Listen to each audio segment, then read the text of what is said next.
যত এগোচ্ছে মৎস্যজীবী সংগঠনের ভোট ততই জোরালো হচ্ছে পুরনো নেতা লক্ষ্মীনারায়ণ জানার ফেরার দাবি। দীঘা, তাজপুর, শঙ্করপুর থেকে জলদা উপকূলবর্তী এলাকার বহু মৎস্যজীবীর বক্তব্য, লক্ষ্মীবাবুই তাদের সঠিক প্রতিনিধিত্ব করতে পারেন। বাম আমলে মৎস্যমন্ত্রী কিরণময় নন্দের হাত ধরে সংগঠনের কাজ শুরু করেন লক্ষ্মীনারায়ণ। পরবর্তীতে তৃণমূল সরকারের আমলেও অখিল গিরি ও বিপ্লব রায় চৌধুরীর সঙ্গে সমন্বয়ে সংগঠনের কাজ সামলেছেন তিনি। একাধিক প্রকল্প ও সুবিধা পৌঁছে দিয়েছেন উপকূলবর্তী মৎস্যজীবীদের কাছে। ফলে সংগঠনের একাংশ চাইছে আগামী ভোটে ফের নেতৃত্বে ফেরুন লক্ষ্মীনারায়ণ।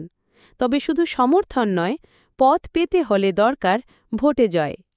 তবে সংগঠনের অন্দরমহলে কান পাতলে শোনা যাচ্ছে একাধিক গোষ্ঠীর মধ্যে তীব্র টানাপোড়েন চলছে। কার পক্ষে সংখ্যাগরিষ্ঠতা তা এখনও স্পষ্ট নয়।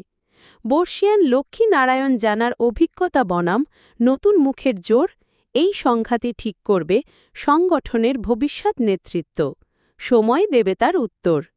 পূর্ব মেদিনীপুর থেকে অংশুমান পণ্ডার প্রতিবেদন। প্রাথমিক সমবায় সমিতির সবাই মিলে না লক্ষ্মী আপনার নেতৃত্বে আমরা থাকবো। আমরা দীর্ঘ 30-40 বছর ধরে কাঁথি মহকুমার নেতৃত্ব আপনি দিয়ে আসছেন, আমাদের মৎস্যজীবীদের নেতৃত্ব দিচ্ছেন।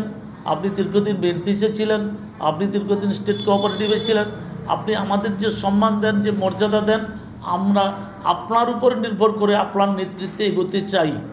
আমার কিন্তু নিজের দাঁড়ানোর কোনো ইচ্ছে ছিল না, করার কোনো ইচ্ছে ছিল না, কিন্তু বাধ্য সকলের সাথে পড়ে সকলকে নিয়ে তখন ওই মিথ্যা ভাঁওতাবাদের বিরুদ্ধে আমরা এক জায়গায় আমরা চললাম।